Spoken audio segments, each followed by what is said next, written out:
Hello everyone, कैसे हैं आप लोग। मेरे प्यारे भाई, सीजीएल 2025 की चैप्टर वाइज सीरीज 46 शिफ्टों के हर सवाल का सॉल्यूशन इस सीरीज में हम कर रहे हैं। इससे पहले मैंने एडवांस मैथ्स के हर चैप्टर का चैप्टर वाइज सॉल्यूशंस, उस हर सवाल का सॉल्यूशन जो सीजीएल की 46 प्री की शिफ्ट और एक मेंस की शिफ्ट में 2025 में आया है, इसी चैनल पर अपलोड किया है। उसी प्लेलिस्ट में आज वक्त है कि कोऑर्डिनेट ज्योमेट्री का जो भी सवाल सीजीएल 2025 की 46 शिफ्टों में आया है और मेंस की एक शिफ्ट में आया है, उस हर सवाल को हम यहां डिस्कस करें। मेरे प्यारे भाई, अगर सीजीएल 2025 की बात करेंगे तो टोटल 31 सवाल कोऑर्डिनेट ज्योमेट्री से थे, जिनको एक एक करके टाइप वाइज, लेवल वाइज और एक एक कॉन्सेप्ट को डिस्कस करते हुए मैं इस वीडियो में आपको कराऊंगा। लेकिन 2025 के अंदर सिस्टम ऑफ इक्वेशन से कोई सवाल नहीं पूछा गया है। और 2024 के सीजीएल प्री की बात करेंगे, जो कि 36 शिफ्टों में हुआ था, उसमें कोऑर्डिनेट ज्योमेट्री के जो जितने भी क्वेश्चन आए थे वो सब सिस्टम ऑफ इक्वेशन से ही आए थे।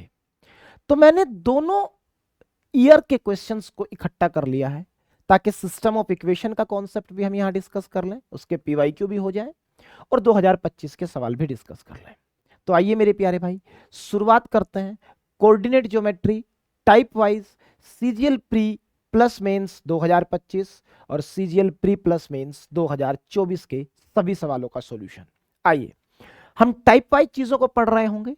तो सबसे पहला टाइप 1, डिस्टेंस फॉर्मूला कैसे काम करता है, क्या होता है और उस पर सवाल पेपर में आया है तो कैसा सवाल आया है, कैसे अप्रोच करना है, आइए बात करते हैं। मेरे प्यारे भाई, ये सवाल सीजीएल प्री 2025 में है, जो कि डिस्टेंस फॉर्मूले पर पूछा गया है। सवाल क्या कह रहा है, आइए देख लेते हैं। सवाल कह रहा है कि what is the length of the segment joining 1 2 and 4 6। आइए मेरे प्यारे भाई, एक बार कॉन्सेप्ट का डिस्कशन करते हैं, कैसे डिस्टेंस फॉर्मूला काम करता है, कैसे तमाम चीजें यहां काम कर रही हैं। तो एक बार कॉन्सेप्ट डिस्कस कर लेते हैं। हमें समझना है डिस्टेंस फॉर्मूला। तो डिस्टेंस फॉर्मूले की अगर मैं बात करूं तो आपका कहना है कि मेरे प्यारे भाई, डिस्टेंस फॉर्मूले को समझने के लिए आपको सबसे पहले यह बात समझनी पड़ेगी कि कोऑर्डिनेट का रिप्रेजेंटेशन कैसे होता है। अगर आपने लिखा 1 और 2, तो ये जो पहला कोऑर्डिनेट आप देख रहे हैं ये एक्स कोऑर्डिनेट है। ये जो पहले वाला कोऑर्डिनेट आप देख रहे हैं ये एक्स कोऑर्डिनेट होता है हमेशा, और दूसरे वाला जो कोऑर्डिनेट है ये हमेशा वाई कोऑर्डिनेट होता है। इतनी बात आप जानते हैं। अब डिस्टेंस फॉर्मूला ध्यान से देखेंगे क्या कहता है और कैसे चीजें डिस्टेंस फॉर्मूले में काम कर रही हैं। डिस्टेंस फॉर्मूले की बात अगर मैं करूं तो मेरे प्यारे भाई याद रखेंगे, अगर मेरे पास ये एक लाइन सेगमेंट है, अगर मेरे पास ये एक लाइन सेगमेंट है, मान लीजिए हमने ये एक लाइन सेगमेंट ड्रॉ कर लिया जिसमें हमने 2 पॉइंट ले लिए। पहला पॉइंट हमने लिया है ये x1 y1 और दूसरा पॉइंट हमने ये एंड पॉइंट लिया है x2 y2। अगर मुझे इस लाइन सेगमेंट की लेंथ चाहिए तो डिस्टेंस फॉर्मूला इसमें हमारी हेल्प करता है। और डिस्टेंस फॉर्मूला है क्या, अगर आपको इस लाइन सेगमेंट की लेंथ चाहिए तो कुछ मत करिए, x2 माइनस x1 का whole square plus y2 minus y1 का होल स्क्वायर, और इस पूरे का अंडर रूट अगर आप ले लें, यही होता है डिस्टेंस फॉर्मूला, जो किसी भी दो कोऑर्डिनेट के बीच बनने वाले लाइन सेगमेंट की लेंथ दे देता है। अब अगर इतनी बात आप जानते हैं तो यह सवाल बड़ी आसानी से आप निकाल सकते थे। क्या कह रहा है बताइए, इस लाइन सेगमेंट की लेंथ कितनी है। ये x1 का काम कर रहा है और ये y1 का, ये x2 का काम कर रहा है और ये y2 का। अब अगर आप सीधा फॉर्मूला अप्लाई कर दें तो आप कहेंगे x2 माइनस x1, तो 4 में से 1 घटेगा तो 3 आएगा, उसका whole square plus y2 minus y1, 6 में से 2 घटेगा तो 4 आएगा और उसका भी स्क्वायर, अंडर रूट ले लेना है। आप कहोगे कि 3 का स्क्वायर 9 हुआ और 4 का स्क्वायर 16, और 16 और 9 हुआ 25, और 25 का अंडर रूट हो गया 5। तो सीधे सवाल का आंसर आपको ए दे देना था, बशर्ते कि इतना ध्यान रहे कि आप डिस्टेंस फॉर्मूला आपको पता होना चाहिए, फॉर्मूला याद होना चाहिए। फिर कह रहा हूं एक्स कोऑर्डिनेट का डिफरेंस लीजिए, 4 और 1 का डिफरेंस 3, उसका स्क्वायर 9, 6 और 2 का डिफरेंस 4, 4 का स्क्वायर 16, दोनों को जोड़ के अंडर रूट करेंगे तो सीधा आपको 5 लेंथ मिल जाएगी। आइए आगे बढ़ते हैं। टाइप 2 मिड पॉइंट फॉर्मूले पर क्या सवाल आया है और क्या होता है मिड पॉइंट फॉर्मूला, आइए इस पर बात कर लेते हैं।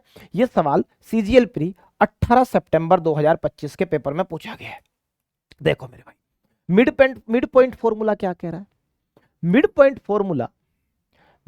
फॉर्मूला आपसे सिर्फ इतनी सी बात डिस्कस करता है, अगर आपके पास एक लाइन सेगमेंट है और आपने कहा कि इस लाइन सेगमेंट के एंड पॉइंट्स वापस से आपने x1 y1 और x2 y2 ले लिए। इसका ये पहला एंड पॉइंट आपने x1 y1 ले लिया, इसका पहला एंड पॉइंट आपने वापस से x1 y1 ले लिया और दूसरा एंड पॉइंट भी आपने x2 y2 ले लिया। अगर आप इसका ये मिड पॉइंट जानना चाहते हैं, अगर आप इसको मिड पॉइंट कंसीडर कर रहे हैं, तो मिड पॉइंट निकालने का सीधा तरीका है कि दोनों x कोऑर्डिनेट को जोड़ करके आधा कर दीजिए और दोनों y कोऑर्डिनेट को जोड़कर भी आधा कर दीजिए। तो मिड पॉइंट अगर निकालना है तो कुछ मत करिए, दोनों x कोऑर्डिनेट जोड़िए, x1 plus x2 divided by 2 और दोनों y कोऑर्डिनेट भी जोड़िए, y1 plus y2 divided by 2। ये आपका मिड पॉइंट फॉर्मूला है जो किसी भी मिड पॉइंट के कोऑर्डिनेट आपको दे सकता है। आइए, सिर्फ इतनी सी बात अगर आप जानते थे तो सवाल में पेन भी उठाने की जरूरत नहीं थी और सीधे सवाल का आंसर आ सकता था। आपको मिड पॉइंट चाहिए तो दोनों कोऑर्डिनेट जोड़िए x वाले, 7 और 3 10, 10 का आधा 5, x कोऑर्डिनेट 5 आएगा, एक ही ऑप्शन में 5 है, आगे बढ़ने की जरूरत नहीं है। अगर आप y कोऑर्डिनेट भी जानना चाहते हैं तो 8 प्लस 4 12 और 12 का आधा 6, तो दूसरा कोऑर्डिनेट क्या आएगा 6। यह सवाल सीजीएल 2025 के प्री में था। सिर्फ इतनी सी बात आपको पता होनी चाहिए कि मिड पॉइंट निकालने के लिए दोनों x कोऑर्डिनेट जोड़ के आधा करना है और y कोऑर्डिनेट निकालने के लिए y कोऑर्डिनेट को भी जोड़ करके आधा कर दीजिए तो मिड पॉइंट आ जाएंगे। आइए आगे बढ़ते हैं अगले सवाल की तरफ। अगला सवाल देखिए क्या कहता है, यह भी 2025 में ही पूछा गया सवाल है। सवाल कह रहा है कि right angle triangle has vertices at P00, Q80, P00, Q80 and R06. What are the coordinate of its circumcenter? बहुत ध्यान से मेरी बात को सुनेंगे मेरे प्यारे भाई। आपके पास एक राइट एंगल ट्रायंगल है, आप जरा मेरी बात को समझिए। अगर मैं ये 3 कोऑर्डिनेट दे रखे पी क्यू और आर, अगर मैं आपसे ये पूछूं कि पी क्यू की लेंथ क्या होगी तो आप कहेंगे जी डिस्टेंस फॉर्मूला लगा लो। बिल्कुल लगाने की जरूरत नहीं है, ध्यान से देखो। पी और क्यू में क्या वाई कोऑर्डिनेट सेम है? पी और क्यू में क्या वाई कोऑर्डिनेट सेम है? जब कोई एक कोऑर्डिनेट सेम होता है तो कोई डिस्टेंस फॉर्मूला लगाने की जरूरत नहीं है। वाई कोऑर्डिनेट है सेम, सिर्फ एक्स कोऑर्डिनेट का डिफरेंस लो। 8 और 0 का डिफरेंस हुआ 8, तो पी क्यू की लेंथ आ गई 8 सीधे। आइए भाई, क्या आप पी और आर की लेंथ बता सकते हैं? आप कहेंगे जी पी और आर की लेंथ भी बता सकते हैं। कैसे बताएंगे? फिर गौर करिए। अगर मैं पी और आर में बात करूं, अगर बेटा मैं पी और आर में बात करूं तो क्या आप ये मानेंगे कि एक्स कोऑर्डिनेट सेम है इस बार 0 0? आप कहेंगे जी बिल्कुल सेम है, तो y का डिफरेंस ले लो, लेंथ आ जाएगी। x कोऑर्डिनेट तो सेम है 0 0, तो 6 और 0 का डिफरेंस कितना हुआ 6, तो pr की लेंथ आ गई 6। अब अगर ये राइट एंगल ट्रायंगल है और इसकी दो साइड आपने पता लगा ली 6 और 8, तो सीधा आप ट्रिपलेट जानते हैं 6 8 और 10, 6 8 और 10। तो बिना डिस्टेंस फॉर्मूला लगाए अब मैं डंके की चोट पर यह कह सकता हूं कि QR की जो लंबाई आएगी किसी डिस्टेंस फॉर्मूले की जरूरत नहीं है, 10 आएगी। क्योंकि अगर ये राइट एंगल ट्रायंगल है तो ट्रिपलेट को फॉलो करेगा और 6 और 8 दो साइड हो चुकी है तो तीसरी साइड 10 ही होगी। अब आपका कहना क्या है आपका कहना है जी सरकम सेंटर बताइए। ये बात आप बहुत अच्छे से जानते भी हैं, समझते भी हैं। क्या जानते हैं कि किसी भी राइट एंगल ट्रायंगल के लिए, किसी भी राइट एंगल ट्रायंगल के लिए उसका जो सरकम सेंटर होता है वो हमेशा मिड पॉइंट ऑफ हाइपोटेन्यूज होता है। उसका जो सरकम सेंटर होता है किसी भी राइट एंगल ट्रायंगल के लिए वो हमेशा मिड पॉइंट ऑफ हाइपोटेन्यूज होता है। ये बात आप बहुत अच्छे से जानते हैं। तो मेरे प्यारे भाई, अगर मुझे अब इस ट्रायंगल का मिड पॉइंट चाहिए, सरकम सेंटर चाहिए, तो मैं हाइपोटेन्यूज का मिड पॉइंट ले सकता हूं। और हाइपोटेन्यूज का मिड पॉइंट लेने के लिए हाइपोटेन्यूज है कौन? जो सबसे लंबी साइड है। तो क्यू आर हाइपोटेन्यूज है। क्यू आर का मिड पॉइंट अगर निकाल लूं तो वही ट्रायंगल का सरकम सेंटर बन जाएगा। तो मेरे भाई क्यू आर का मिड पॉइंट कैसे निकालेगा? लगाओ mid point theorem. X coordinate जोड़ के आधा, वाई कोऑर्डिनेट जोड़ के आधा। 8 + 0 8, उसका आधा 4, पहला कोऑर्डिनेट 4 आ गया। चलो जी, वाई कोऑर्डिनेट जोड़ के आधा, क्योंकि क्यू आर का मिड पॉइंट चाहिए। तो 0 + 6 6 हुआ, उसका आधा 3 हुआ। तो सवाल का आंसर आया 4 3 ए हो गया। दो कॉन्सेप्ट इंपॉर्टेंट थे। पहला, triangle, right angle triangle question में दिया है, दो साइड मैंने सीधे निकाल ली क्योंकि एक एक कोऑर्डिनेट सेम था, डिस्टेंस फॉर्मूला लगाने की जरूरत नहीं पड़ी। दूसरी बात, क्योंकि ये राइट एंगल ट्रायंगल है, ज्योमेट्री में हमने पढ़ा है कि किसी भी राइट एंगल ट्रायंगल के लिए उसका सरकम सेंटर हाइपोटेन्यूज का मिड पॉइंट होता है। हाइपोटेन्यूज क्यू आर बनी, उसका मिड पॉइंट निकालना बड़ा आसान है क्योंकि मिड पॉइंट फॉर्मूला में पढ़ चुका हूं। दोनों एक्स कोऑर्डिनेट जोड़ के आधा, दोनों वाई कोऑर्डिनेट जोड़ के आधा, और सीधा सवाल का आंसर। आइए आगे बढ़ते हैं अगले सवाल की तरफ। अब टाइप 3 पर बात करते हैं, स्लोप वाई इंटरसेप्ट फॉर्म। क्या होती है स्लोप वाई इंटरसेप्ट फॉर्म, कैसे काम करती है? आइए बात को समझने की कोशिश करते हैं। आपको पहले स्लोप वाई इंटरसेप्ट फॉर्म समझाता हूं। देखो बहुत ध्यान से मेरी बात को सुनिएगा। मान लीजिए मेरे प्यारे भाई, ये आपके पास वाई एक्सिस है और ये आपके पास एक्स एक्सिस है। आपने एक लाइन ड्रॉ कर दी, ये आपने एक लाइन ड्रॉ कर दी। वाई इंटरसेप्ट फॉर्म समझा रहा हूं। अब ये जो लाइन आपने ड्रॉ की है, मान लेते हैं कि इस लाइन का स्लोप गिवन है। इस लाइन का स्लोप आपको गिवन रहेगा। स्लोप मान लेते हैं m है, जो कि क्वेश्चन में गिवन है। क्या आप मुझे बता सकते हैं कि इस लाइन ने y एक्सिस पर कितनी लेंथ पर कट लगाया है? मान लेते हैं कि ये लेंथ है c। ये लेंथ क्या है? c। जितनी लेंथ पर y एक्सिस पर इसने कट लगाया है, इंटरसेप्ट किया है, इसी को कहते हैं y इंटरसेप्ट। इसी को कहते हैं y इंटरसेप्ट। अब मान लेते हैं सवाल में आपको y इंटरसेप्ट भी गिवन है, y इंटरसेप्ट भी गिवन है, इस लाइन का स्लोप भी आपको गिवन है, और मान लेते हैं कि इसी लाइन पर कोई एक जनरल पॉइंट है एक्स वाई। इसी लाइन पर कोई एक जनरल पॉइंट हमने कंसीडर कर लिया, क्या? X y. तो इक्वेशन ऑफ लाइन डायरेक्ट पता लगाई जा सकती है। और क्या होगी इक्वेशन ऑफ लाइन? बहुत ध्यान से समझिएगा। इक्वेशन ऑफ लाइन आप डायरेक्ट पता लगा सकते हैं। क्या होती है इक्वेशन ऑफ लाइन? समझेंगे। अगर आपको स्लोप गिवन है, अगर आपको वाई इंटरसेप्ट गिवन है, और कोई भी एक जनरल पॉइंट एक्स वाई है, तो इक्वेशन ऑफ लाइन यहां से निकलेगी। तो इक्वेशन ऑफ लाइन यहां से निकलेगी y is equal to m x plus c. m क्या है? स्लोप। c क्या है? y intercept. y इंटरसेप्ट क्या होता है? y एक्सिस पर जहां इसने कट लगाया है, उस डिस्टेंस को आप कह रहे हैं y इंटरसेप्ट। ये फॉर्म होती है स्लोप इंटरसेप्ट फॉर्म, जिसके बारे में हमें बात करनी है। m क्या है? स्लोप। तो x का जो कोऑर्डिनेट, x का जो मल्टीपल होगा, कोफिशिएंट होगा, उसी को हम स्लोप मानते हैं। ये बात आप समझ गए। आइए अब देखो, इस पर सवाल आया आपके पेपर में। सीधा आपके पास सवाल है, y is equal to m x plus 5। 2025 का पूछा हुआ सवाल है। 0.18 से पास कर रही है m, बताओ। मेरे प्यारे भाई, आप जानते हैं कि ये इक्वेशन ऑफ लाइन है।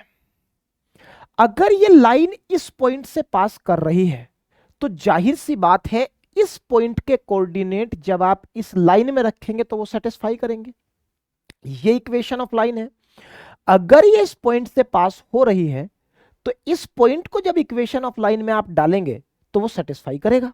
तो सीधे तौर पर क्योंकि ये इस लाइन से गुजर रही है तो आप इस पॉइंट को इस इक्वेशन में डाल सकते हैं। तो भाई x कोऑर्डिनेट है 1, y कोऑर्डिनेट है 8, y की जगह रख दिया 8 m इंटू एक्स की जगह रख दिया 1 और प्लस 5 तो था ही। जब आप इसे सोल्व करेंगे ये 5 उधर जाके घट जाएगा और m की वैल्यू 3 आ जाएगी। m की वैल्यू कितनी आ जाएगी 3। और यही आपसे सवाल ने पूछा है कि m कितना होगा, तो m होगा 3। आपको सिर्फ इक्वेशन पता होनी चाहिए, क्योंकि ये लाइन इस पॉइंट से गुजर रही है तो इक्वेशन को ये पॉइंट सेटिस्फाई करेगा। x की जगह 1 रख दिया, y की जगह 8 और m की वैल्यू आ गई। अगला सवाल पे बढ़ते हैं। ये सवाल भी आपके पेपर में 18 सितंबर 2025 सीजीएल प्री में ही है। फिर सवाल क्या कह रहा है कि y is equal to m x plus 2 0.38 से पास कर रहा है, m बताओ क्या होगा। सेम सवाल है, कोऑर्डिनेट रख दीजिए इक्वेशन में, m निकाल लीजिए। y की जगह रखो 8, x की जगह रखो 3 और 2 ये ऑलरेडी है ही, ये इधर जाके माइनस होगा तो 8 माइनस 2 हुआ 6 और 6 जब बराबर 3m के आएगा तो 3 6 को 2 बार काटेगा और m आ गया मेरे भाई 2। सिर्फ आपको इतनी सी बात पता होनी चाहिए कि स्लोप इंटरसेप्ट फॉर्म होता है y is equal to m x plus c. Point से लाइन अगर गुजरेगी तो इक्वेशन को सेटिस्फाई करेगी। पुट करिए, वैल्यू निकाल लीजिए। 2025 का ही सवाल है। आइए आगे बढ़ते हैं। अगला सवाल क्या कह रहा है? अगला सवाल कह रहा है कि y is equal to m x plus 1 0.25 से पास करती है, m क्या है बताइए। ये भी आप ही के पेपर में फिर सवाल है, सेम टाइप के 3 सवाल हो गए मेरे भाई। रख दो इक्वेशन में, y की जगह रखो 5, x की जगह रखो 2 तो 2m प्लस 1। 5 उधर जाके माइनस होगा तो 4 बन जाएगा।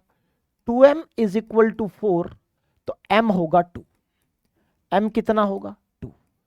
सीधे m पूछा गया था, 2 हो जाएगा और सवाल का आंसर हो जाएगा। इसमें भी कहीं कोई मुश्किल बात नहीं है। आइए आगे बढ़ते हैं। The line y is equal to minus x plus 4 passes through which of the following points. Equation of line दे दी और पूछा है कि इनमें से किस पॉइंट से यह लाइन गुजरेगी। जरा समझिए, अगर इसको थोड़ा सा ध्यान से देखूं और इस x को मैं इधर ले आऊं तो क्या मैं ये कह सकता हूं कि x प्लस वाई बराबर 4 होगा? भाई ये x इधर माइनस है, इधर आके क्या होगा प्लस, तो x प्लस वाई कितना होगा 4। वो ऑप्शन आंसर होगा जिसमें x और y कोऑर्डिनेट का सम 4 आ रहा हो। 2 और 2 4 आंसर हो सकता है। 5 और 4 तो 9 होते हैं, हटाओ। 2 और 1 3 होते हैं, हटा दो। 6 और 3 9 होते हैं, हटा दो। सवाल का आंसर ए हो गया। 12 सितंबर 2025 के पेपर में पूछा हुआ सवाल है। कोऑर्डिनेट ज्योमेट्री बहुत इजी है और आप यकीन जानिए कि एसएससी सीजीएल लेवल पर इतनी बेसिक कोऑर्डिनेट ज्योमेट्री आती है जिसके लिए आपको बहुत भारी भरकम कोऑर्डिनेट ज्योमेट्री पढ़ने की बिल्कुल जरूरत नहीं है। Slope intercept form, 2 point form, basic सी बातें सिस्टम ऑफ इक्वेशन से होते हुए कोऑर्डिनेट ज्योमेट्री में पूछी जाती है। मेरी कोशिश है कि मैं एक एक बात आपसे डिस्कस करूं। आइए आगे बढ़े, अगले सवाल की तरफ बढ़ते हैं। अगला सवाल क्या कहता है? अगला सवाल कह रहा है कि the graph of y is equal to 4x minus 5 passes through which point. मेरे भाई पूछ रहा है कि ये जो इक्वेशन दे रखी है, ये जो लाइन है, ये किस पॉइंट से गुजरेगी। सेम बात है, जो सेटिस्फाई करेगा उसी से गुजरेगी। आइए भाई देख लेते हैं। क्या 1 माइनस 1 सेटिस्फाई कर रहा है? रखो y की जगह तो -1 और x की जगह +1। y की जगह आपने -1 रखा is equal to 4 into x की जगह +1 रखा और -5।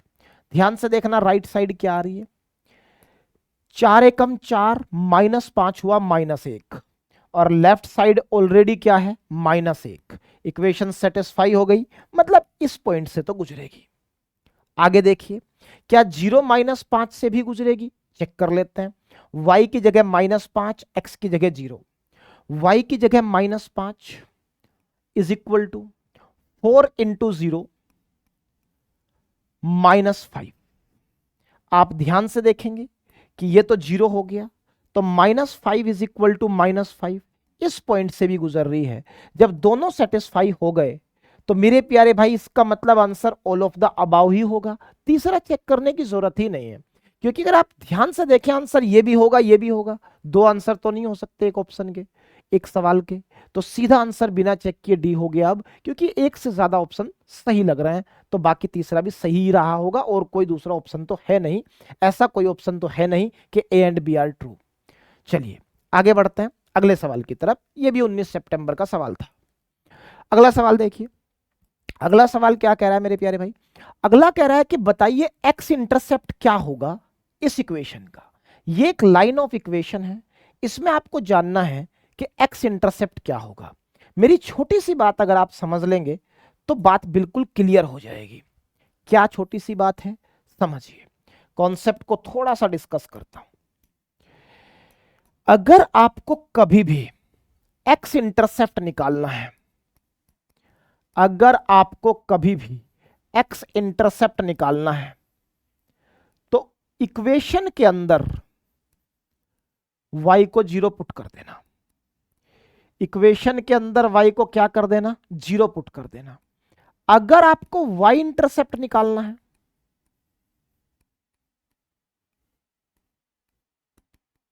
तो इक्वेशन के अंदर x को जीरो पुट कर देना। ये दो बातें अगर आपको पता है तो बच्चों वाले सवाल हैं, सीधे तौर पर हो जाएंगे। कैसे, आइए समझिए। मेरे प्यारे भाई आपसे पूछा गया है एक्स इंटरसेप्ट, y को जीरो पुट कर दो। जैसे ही आपने y को जीरो किया तो 3x बराबर 12 और x बराबर आ गया 4,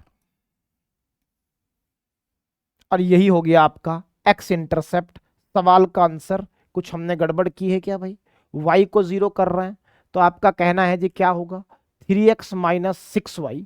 x इंटरसेप्ट आप जानना चाह रहे हैं तो ऐसी स्थिति में y को जीरो कर दिया, x बराबर +4 आएगा, ये -4 यहां गलत लिखा हुआ है, आप इसको +4 कर लीजिए,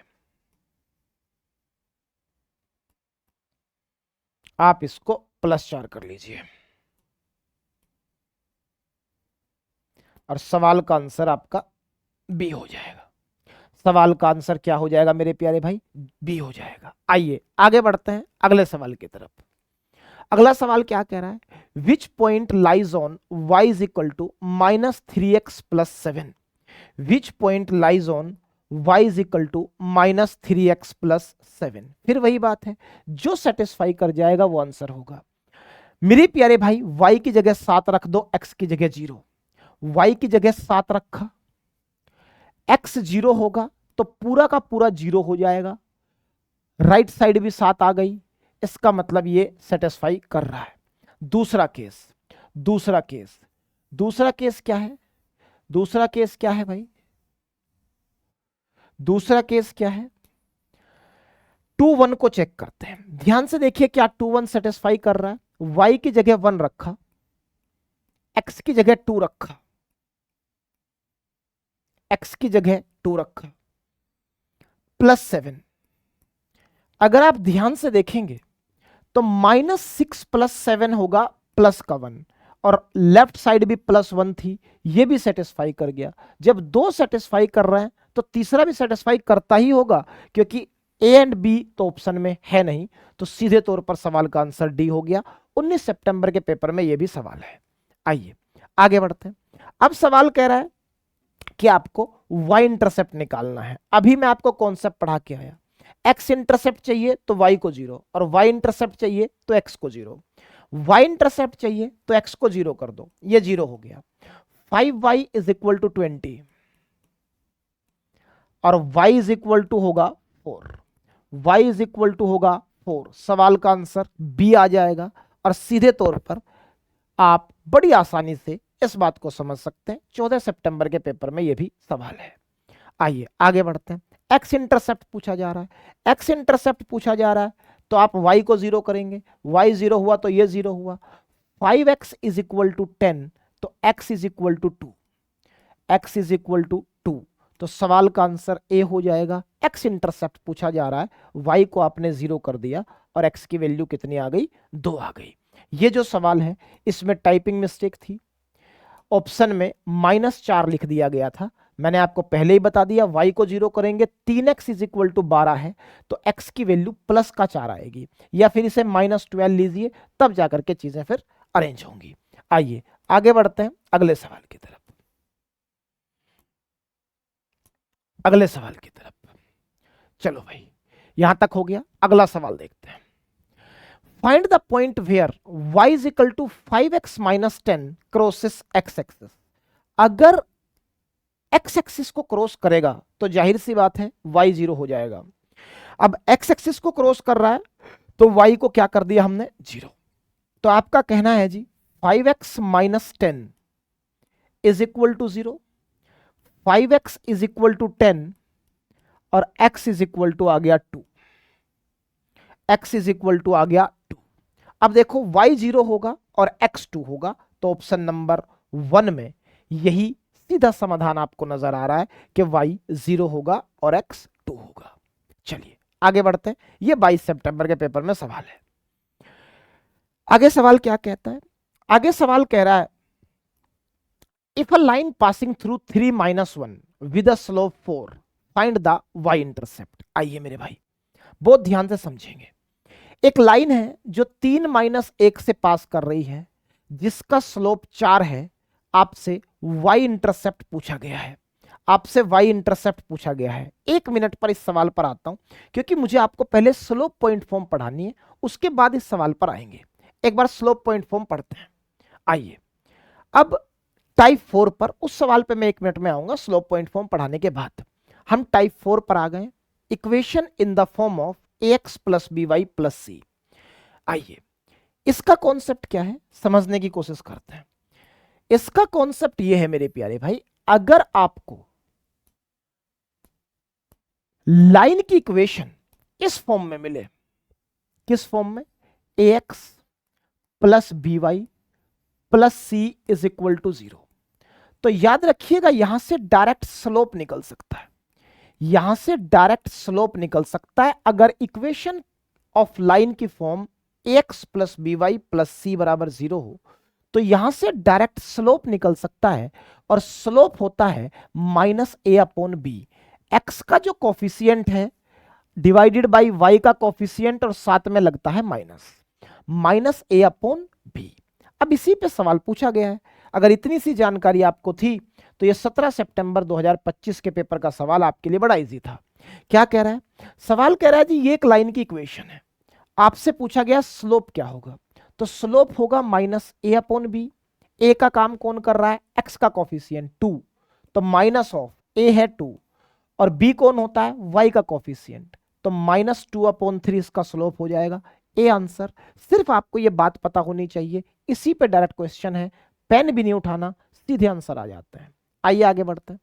अगला सवाल, find the slope of this. फिर वही है ax प्लस by प्लस सी, तो स्लोप क्या होगा? -a/b, तो माइनस का a है 7, b है 4, तो -7/4। सवाल का आंसर ए हो जाएगा। आगे बढ़िए, अब आते हैं टाइप 5 पे। अब आ गई आपकी slope point. Slope point form के बारे में बात करते हैं। क्या होती है स्लोप पॉइंट फॉर्म और कैसे काम करती है? स्लोप पॉइंट फॉर्म को जानेंगे और स्लोप पॉइंट फॉर्म कैसे काम करती है, इस बात को हम समझेंगे। आइए मेरे प्यारे भाई स्लोप पॉइंट फॉर्म पर बात करते हैं। स्लोप पॉइंट फॉर्म ये कहती है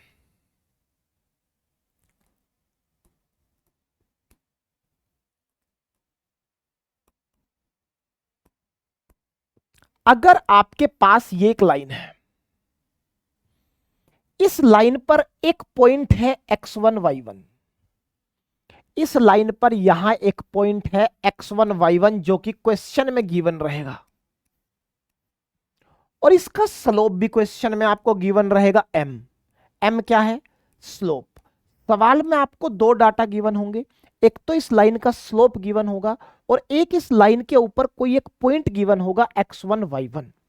अब मेरे प्यारे भाई मान लेते हैं कि इस लाइन पर एक जनरल पॉइंट है xy। जनरल पॉइंट हमने कोई ले लिया, जनरल पॉइंट इस लाइन पर क्या है? xy। तो इक्वेशन ऑफ लाइन यहां से निकलती है y माइनस y1, जो पॉइंट गिवन है वो है y1। y minus y1 is equal to m into x minus x1। ये होती है स्लोप पॉइंट फॉर्म। जब आपको एक पॉइंट गिवन हो x1 y1, स्लोप गिवन हो m, तो वहां से इक्वेशन ऑफ लाइन निकल सकती है y minus y1 is equal to m into x minus x1। अब देखो बड़ा आसान हो गया आपके लिए सवाल। कैसे? सवाल क्या कह रहा है, what is the equation of line through 0 3, तो ये है x1 y1, ये हो गया x1 y1, और स्लोप कितना दे रखा है -1, ये m हो गया। अब मेरे भाई बात ध्यान से सुनना, ये जितना भी ऑप्शंस आपको दिख रहा है ये सारा m is equal to m x plus c की फॉर्म में है कि नहीं? और m क्या होता है? स्लोप होता है। तो सबसे पहले स्लोप -1 होना चाहिए, मतलब x का कोफिशिएंट क्या होना चाहिए? -1 होना चाहिए। यहां x का कोफिशिएंट -1 है, आंसर हो सकता है। यहां x का कोफिशिएंट +1 है जबकि स्लोप -1 दे रखा है, कैसे आंसर हो जाएगा? यहां x का कोफिशिएंट -1 है, ये भी हो सकता है। यहां x का कोफिशिएंट +1 है, ये भी पॉसिबल नहीं है।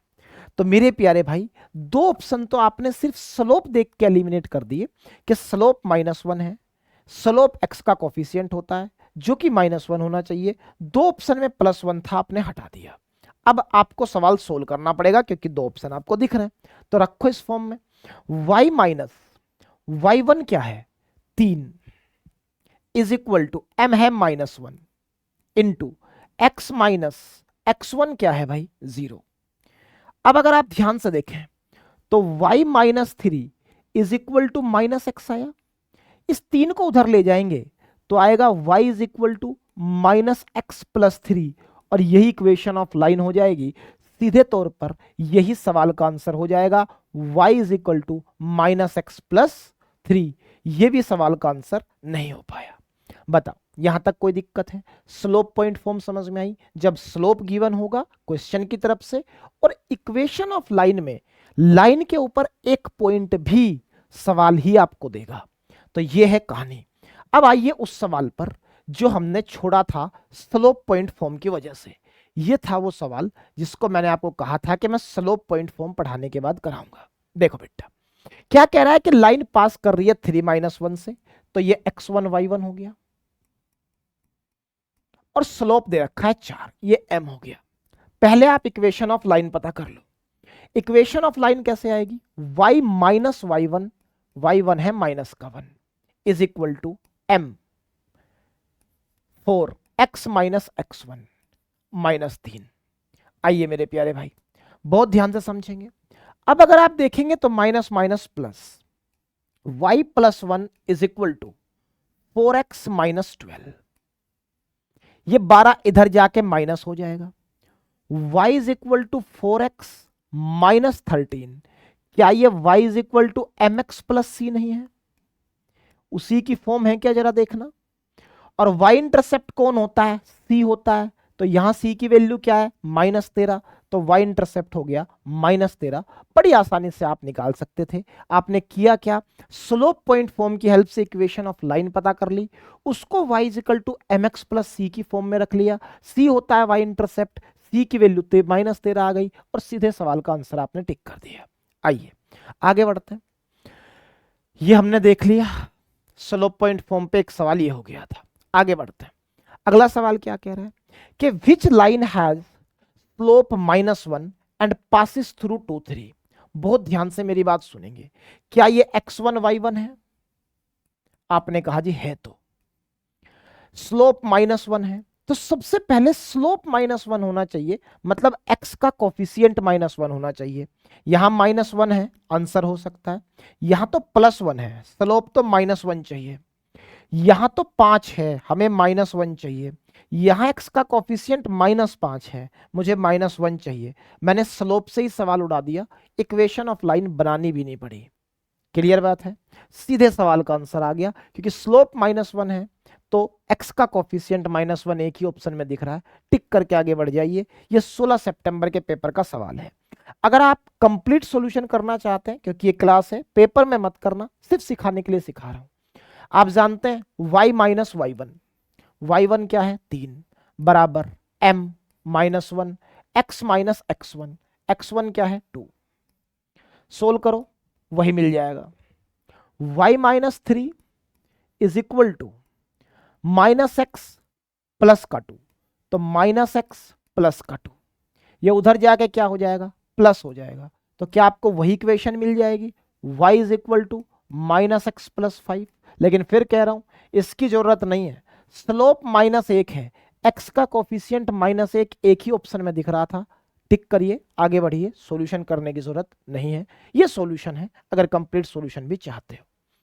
आगे बढ़ते हैं, अगला सवाल क्या कह, अगला सवाल क्या कह रहा है मेरे भाई, अगला सवाल कह रहा है कि what is the equation of the line passing through -1 -2 with the slope -3। भाई स्लोप -3 होना चाहिए, तो x का कोफिशियंट -3 देखो कहां कहां है, हर जगह -3 ही दिख रहा है, इसका मतलब स्लोप से कोई हेल्प नहीं मिली। अब मुझे सवाल निकालना पड़ेगा, दो तरीके हैं, या तो आप इस पॉइंट को सेटिस्फाई करा के देख लो कौन सा सेटिस्फाई कर रहा है, x की जगह -1 रखो, y की जगह -2 और देखो कौन सेटिस्फाई कर रहा है इक्वेशन में।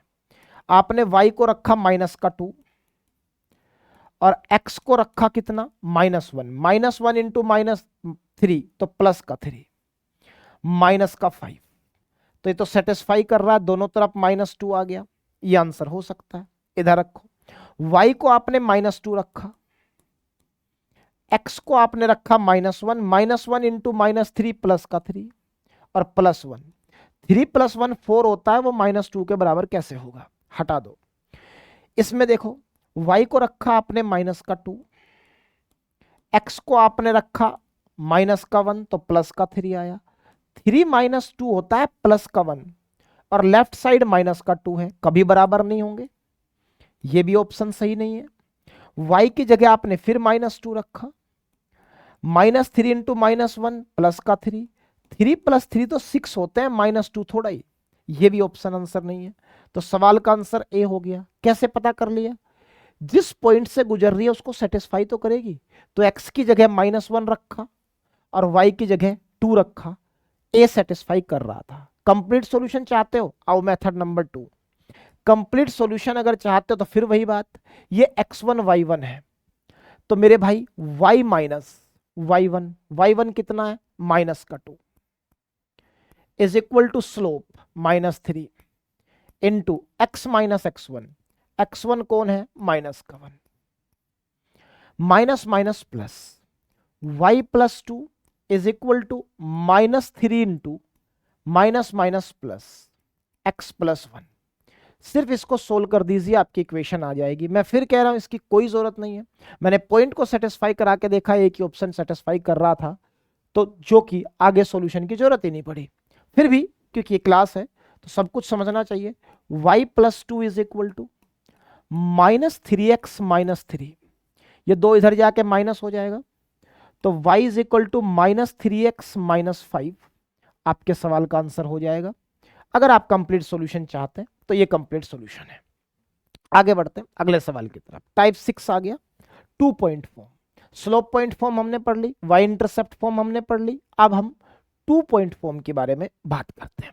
देखो मेरे प्यारे भाई, अलग अलग ये फॉर्म है और अलग अलग फॉर्म अगर आप समझ रहे हैं तो फिर चीजों को बहुत बेहतर तरीके से आप हैंडल कर सकते हैं। आइए देखिए कैसे 2 पॉइंट फॉर्म, देखना ध्यान से कैसे काम करती है। यह सवाल 17 सितंबर का है। 2 पॉइंट फॉर्म का कॉन्सेप्ट समझाने की कोशिश करता हूं, अगर आपको समझ में आ जाए तो। देखो 2 पॉइंट फॉर्म कब यूज होगी, जब क्वेश्चन में आपको 2 पॉइंट गिवन होंगे, 2 points on the line will be given, तब लगती है 2 point. 2 points on the line will be given.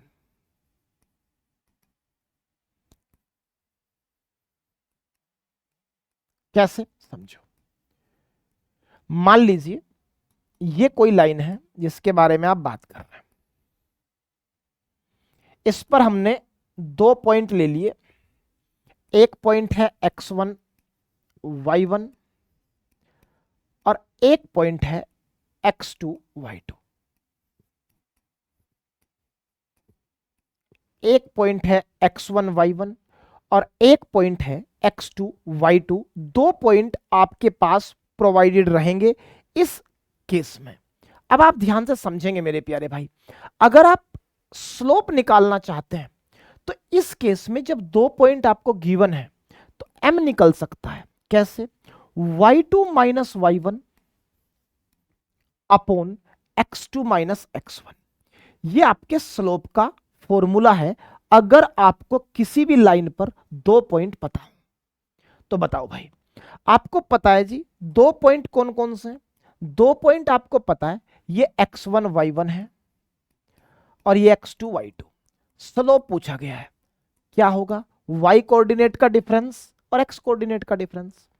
तो 7 minus 3 y2 minus y1 upon x2 minus x1, 4 minus 2। तो 7 माइनस 3 4 होता है, 4 माइनस 2 2 होता है, 2 4 2 से कट गया 2 बार और उसका स्लोप 2 आ गया।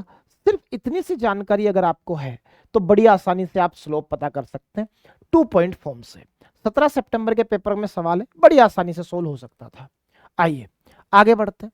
Find the slope of the line passing through, फिर 2 पॉइंट फॉर्म, 2 पॉइंट आपको दे दिए, ये x1 y1 है और ये है x2 y2। लगा दो भाई, x कोऑर्डिनेट का difference -7 -5 y2 minus y1 x2 minus x1, 4 में से घटेगा -2 तो ऊपर आया माइनस का 12, नीचे माइनस माइनस क्या हो जाएगा? प्लस। तो 4 और 2 हो जाएंगे 6, स्लोप आ जाएगा -2 और यही आपके सवाल का आंसर हो जाएगा बी। ये 21 सितंबर 2025 के पेपर में सवाल था, बड़ी आसानी से सोल्व हो सकता है। आइए टाइप 7 पे आ गए, concept of parallel lines. Concept of parallel lines बहुत ध्यान से समझेंगे। क्या कहता है कॉन्सेप्ट? सवाल आपके सामने है, आइए क्या कहता है समझते हैं। सवाल कह रहा है which of the following line is parallel to 3x plus 2y is equal to 5। Exam approach पहले सिखाता हूं फिर कॉन्सेप्ट बताऊंगा। देखो बेटा, दो अगर लाइन पैरेलल हैं वो तभी पैरेलल हो सकती हैं अगर x और y का कोऑर्डिनेट सेम रहे। x और y का कोफिशिएंट अगर सेम रहेगा तभी लाइन पैरेलल हो सकती है।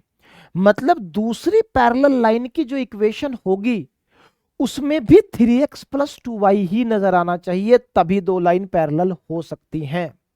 आइए मेरे भाई, 3x प्लस 2y पे दिख रहा है पैरेलल हो सकती है। यहां तो 2x आ गया, 3x की जगह कैसे पैरेलल हो जाएगी? 3x तो आया लेकिन बीच में माइनस आ गया, कैसे पैरेलल हो जाएगी? x आ रहा है, 3x चाहिए। एग्जाम अप्रोच सिर्फ इतना सा है, 3x प्लस 2y ही आपको दिखना चाहिए। आइए अब कॉन्सेप्ट डिस्कस कर देता हूं। मेरे प्यारे भाई, अगर आप कॉन्सेप्ट डिस्कस करना चाहते हैं तो बहुत ध्यान से मेरी बात को सुनेंगे। ये एग्जाम अप्रोच था, अब आपको मैं कॉन्सेप्ट भी एक बार रिवाइज करा देता हूं। पैरेलल लाइन का कॉन्सेप्ट क्या है मेरे भाई, बहुत ध्यान से मेरी बात सुनेंगे। मैंने एक ही बात कही कि अगर दो लाइन पैरेलल हैं वो तभी पैरेलल हो सकती हैं जब x और y का कोफिशिएंट क्या होगा? सेम होगा। अब ध्यान से देखो, इस बात को मैथमेटिकली अगर लिखना चाहूं तो कैसे लिखी जाएगी समझो। अगर ये दो लाइन है बेटा, अगर हमने कहा ये दो लाइन है, पहली लाइन ये रही और दूसरी लाइन ये रही, अगर ये दोनों लाइन पैरेलल हैं तो देखो ध्यान से क्या होगा, इसकी इक्वेशन होगी ax plus b y plus c one is equal to 0 और इसकी इक्वेशन होगी ax plus b y plus c two is equal to 0, तभी ये लाइन पैरेलल हो सकती है।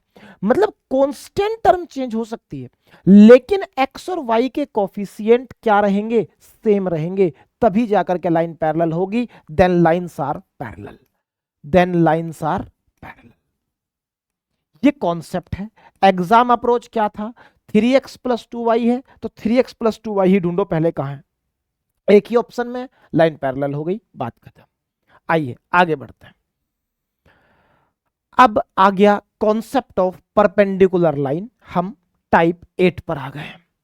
टाइप 8 ध्यान से देखो सवाल क्या कह रहा है, परपेंडिकुलर लाइन का कॉन्सेप्ट कैसे काम करता है। मेरे प्यारे भाई, पहले एग्जाम अप्रोच सिखाता हूं, सवाल देखना ध्यान से क्या कह रहा है। पहले एग्जाम अप्रोच सीखते हैं फिर कॉन्सेप्ट देख लेंगे। Find the slope of the line perpendicular to this. एक बात आप समझ लो, अगर आपको कभी भी परपेंडिकुलर लाइन का स्लोप चाहिए ना, तो बेटा एक ही बात सीखो, एक्स का जो कोफिशिएंट है ना, उसका रेसिप्रोकल करके साइन चेंज कर देना। एक्स का कोफिशिएंट पकड़ो कौन है, 1/4। आपको परपेंडिकुलर लाइन का स्लोप चाहिए, जब भी परपेंडिकुलर लाइन का स्लोप चाहिएगा तो एक्स के कोफिशिएंट का रेसिप्रोकल करके साइन चेंज करना है। 1/4 का रेसिप्रोकल होगा 4, प्लस साइन है तो तुम लगाओ माइनस, आंसर। ये एग्जाम अप्रोच है। सीधे तौर पर कभी भी दो परपेंडिकुलर लाइन का आपको स्लोप चाहिए तो जिस लाइन की इक्वेशन आपको गिवन है, परपेंडिकुलर लाइन का स्लोप निकालने के लिए उसके एक्स के कोफिशिएंट का रेसिप्रोकल करके साइन चेंज। आइए, अब अगर आप कॉन्सेप्ट समझना चाहते हैं तो आपको बस सिर्फ इतनी बात समझनी है। अगर आप कॉन्सेप्ट समझना चाहते हैं तो आपको सिर्फ इतनी सी बात समझनी है,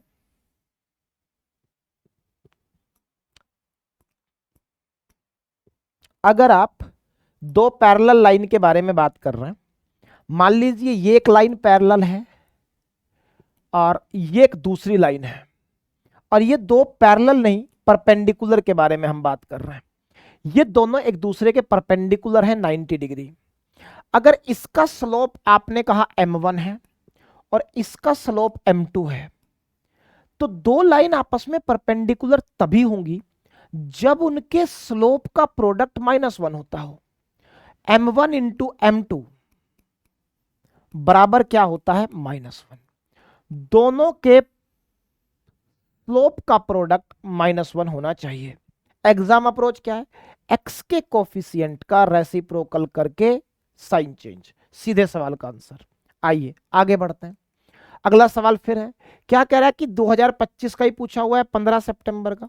क्या कह रहा है सवाल, सवाल कह रहा है कि what is the slope of the line perpendicular to this. भाई पकड़ो, एक्स का कोफिशिएंट कौन है, -3, इसका रेसिप्रोकल 1/3 और साइन चेंज माइनस है तो प्लस, तो सवाल का आंसर +1/3।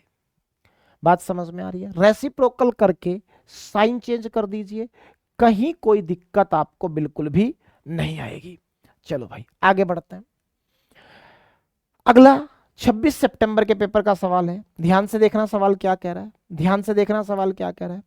सवाल कह रहा है कि are these lines y is equal to 2x + 3 and y is equal to -2x - 1 perpendicular. क्या ये दोनों लाइन परपेंडिकुलर हैं? निकालने का क्या तरीका है, अभी सिखा के आया। दोनों के स्लोप का प्रोडक्ट -1 अगर हो गया तो परपेंडिकुलर है, नहीं तो नहीं। आइए बताइए इसका स्लोप क्या है, x का कोफिशिएंट 2, तो इसका स्लोप है 2। इसका स्लोप क्या है, -1/2। साफ साफ नजर आ रहा है, साफ साफ नजर आ रहा है कि रेसिप्रोकल होके साइन चेंज हो रखा है दूसरे स्लोप का। 2 का रेसिप्रोकल 1/2, ये प्लस का था वो माइनस का, तो अगर रेसिप्रोकल होके साइन चेंज हो रखा है तो परपेंडिकुलर होंगे 100%। यस, कॉन्सेप्ट देखना चाहते हैं, देखो दोनों का प्रोडक्ट -1 आएगा, 2 से 2 कट गया, 1 इंटू -1 हो गया -1। दोनों का प्रोडक्ट -1 है तो परपेंडिकुलर होंगे, देख के ही पता लग रहा था। 2 का रेसिप्रोकल लिया गया है, साइन चेंज किया गया है, तो परपेंडिकुलर होंगे ही होंगे। आइए आगे बढ़ते हैं। अगला सवाल 2025 के पेपर का है, देखिए सवाल क्या कहता है, बढ़िया सवाल नजर आ रहा है। सवाल कह रहा है कि in a triangle ABC an altitude AD is drawn from point A to side BC. एक ट्रायंगल एबीसी है जिसमें ए पॉइंट से बीसी पर एक परपेंडिकुलर एडी ड्रॉ किया गया है। Given the coordinate of A B and C are, what is the slope of line representing altitude AD. भाई मेरे एक परपेंडिकुलर एडी ड्रॉ हुआ है, किस पर, बीसी पर ड्रॉ हुआ है। अब अगर बात को समझिएगा, मैं आपको समझाने के लिए कह रहा हूं, एक सेकंड।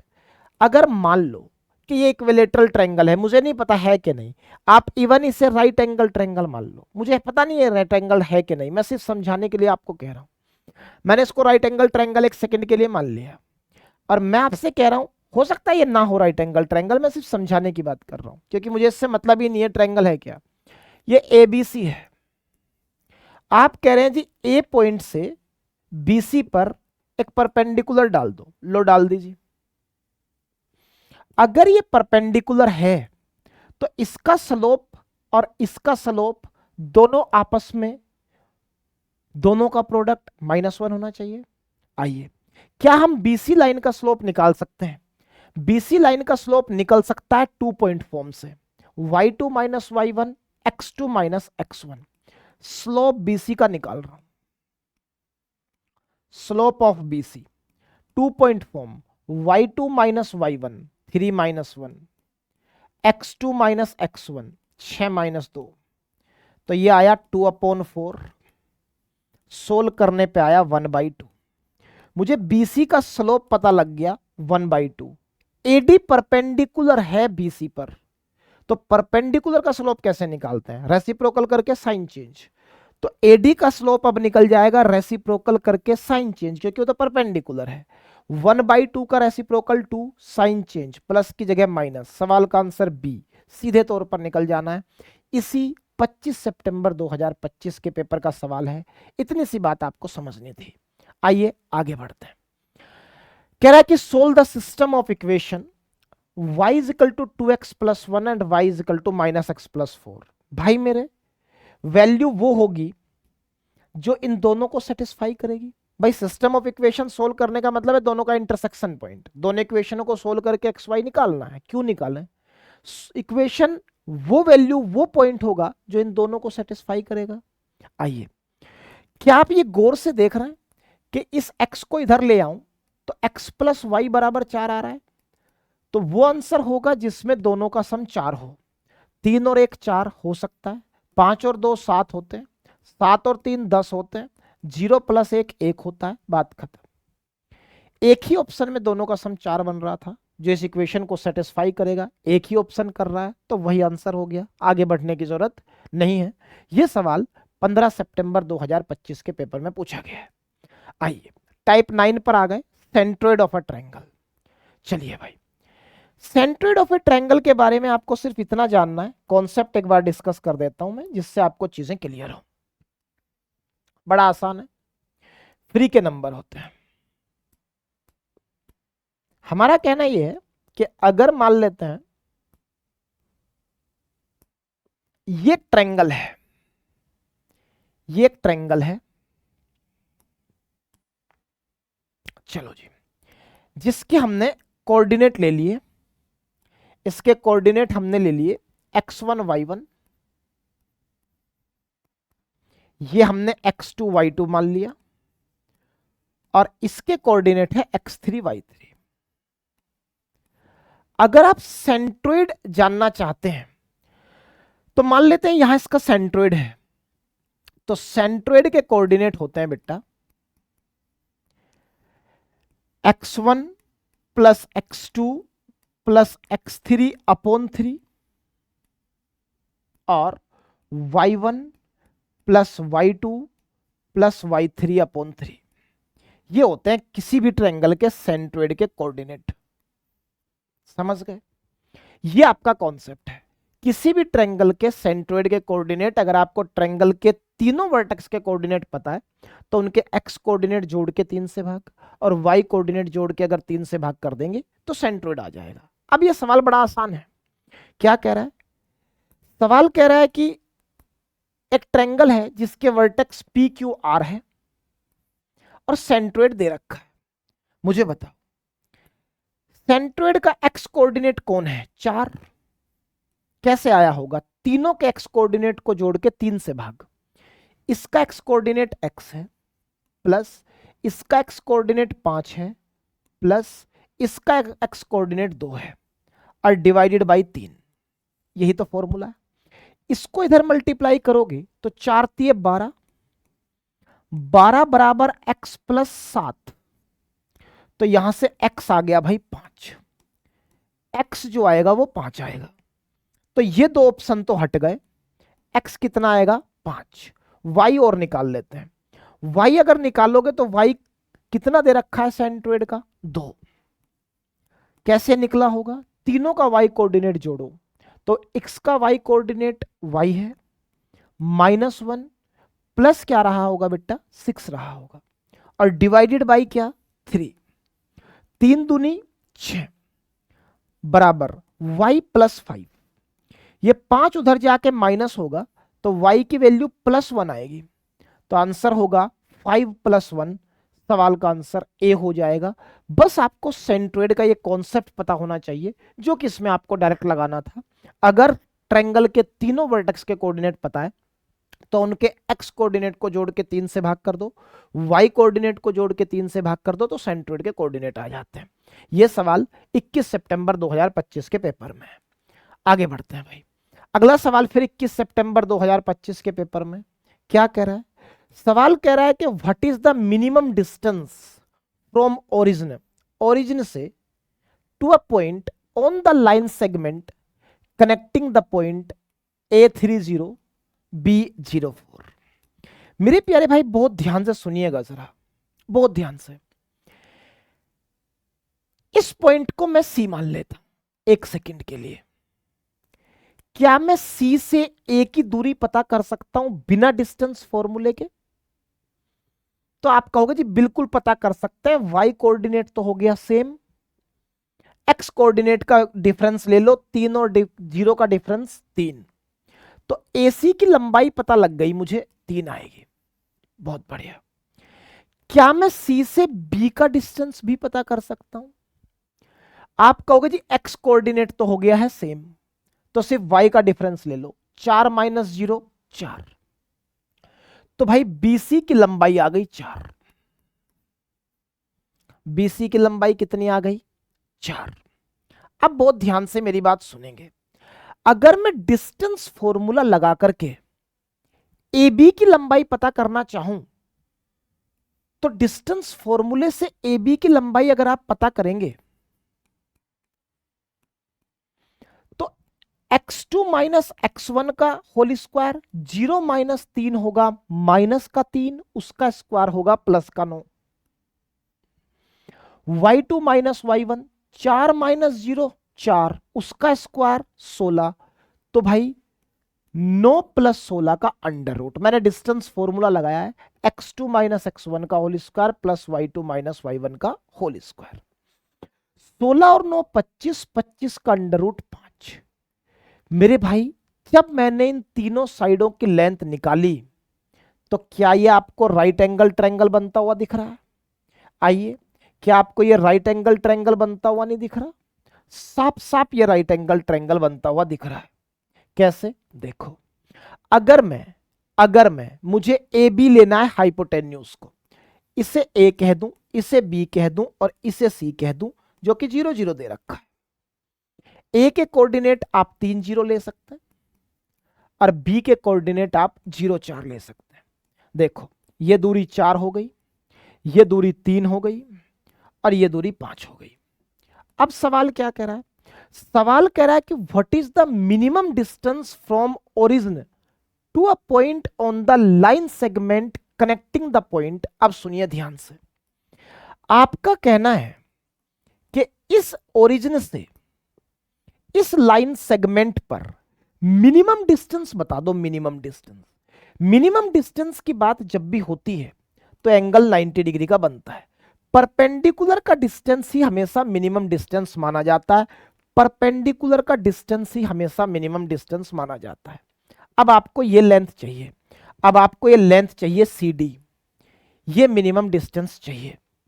इसे सिखाने से पहले एक छोटी सी चीज और पढ़ाना चाहता हूं, थोड़ा सा आपका हेल्प हो जाएगा अगर आप और उस बात को रिवाइज कर लेंगे। ज्योमेट्री का कॉन्सेप्ट है, एक बार बस 1 सेकंड के लिए आप समझ लीजिए क्या कॉन्सेप्ट है। ज्योमेट्री में पढ़ा है आपने।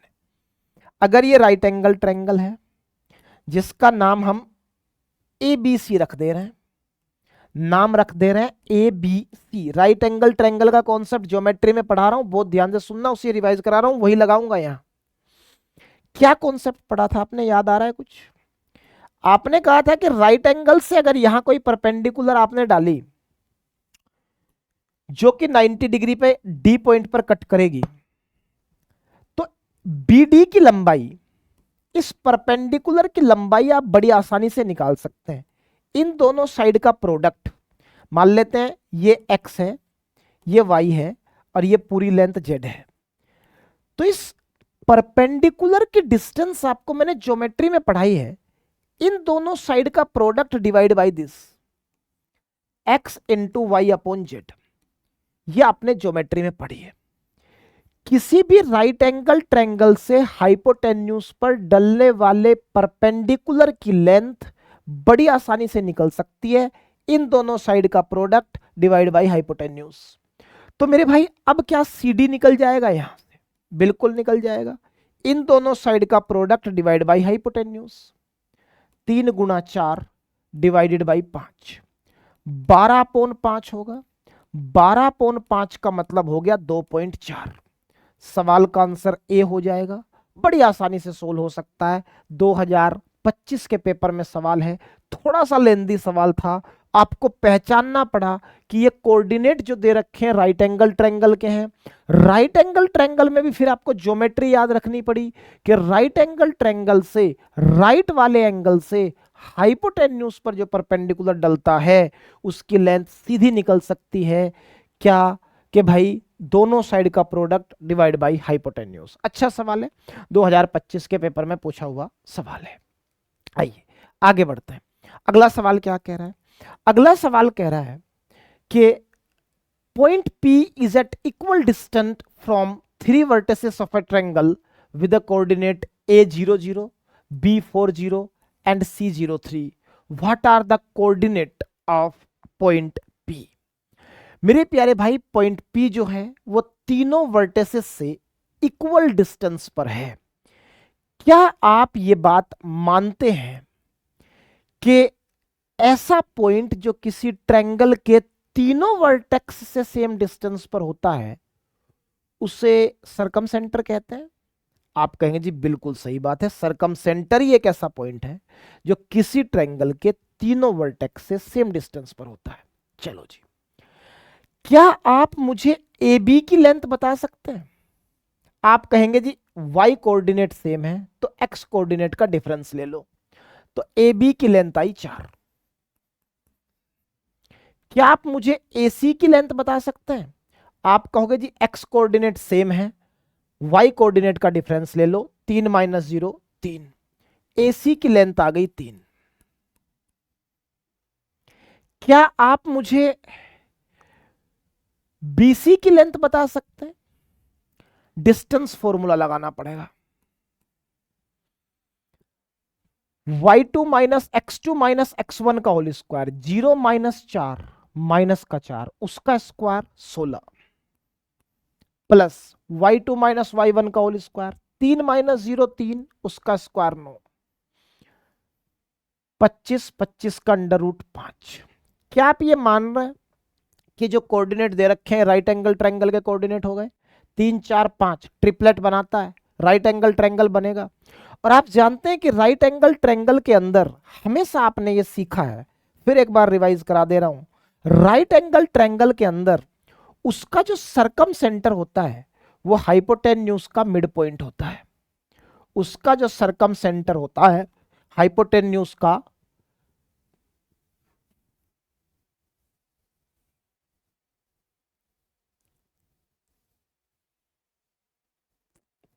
देखो, इसका जो सर्कम सेंटर होता है वो हाइपोटेन्यूज का क्या होता है? मिड पॉइंट होता है।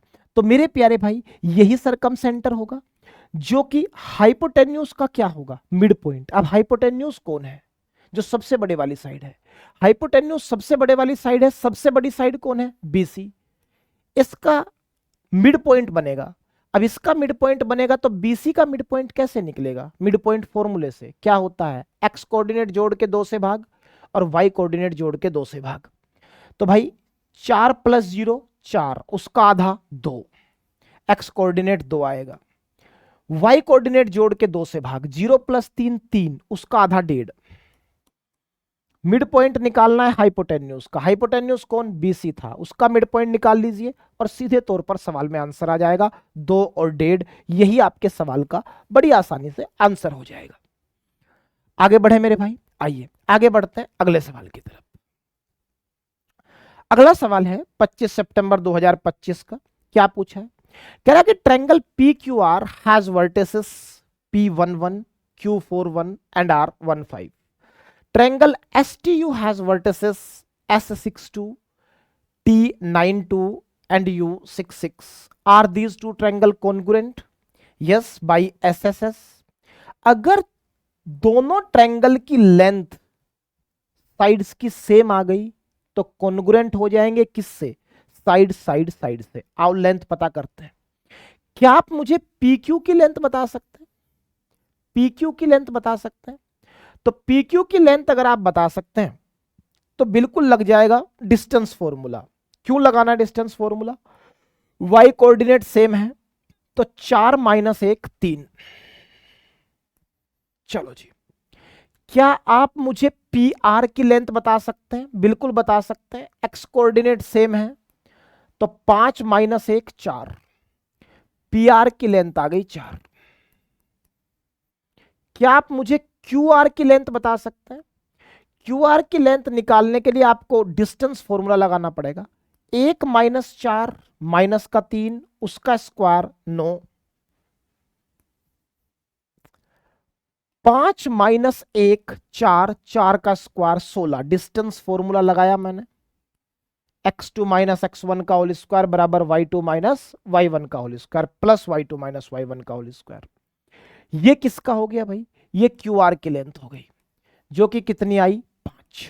चलो भाई, ये आ गई मेरे पास PQR की लेंथ। STU की लेंथ निकालते हैं। आइए भाई, क्या आप मुझे S और T की दूरी बता सकते हैं? आप कहेंगे जी y कोऑर्डिनेट सेम है तो 9 और 6 का अंतर 3। ST की लेंथ आ गई 3। बहुत बढ़िया, आगे बढ़ो। क्या आप मुझे S और U की लेंथ बता सकते हैं? आप कहेंगे जी x कोऑर्डिनेट सेम है तो 6 - 2 4।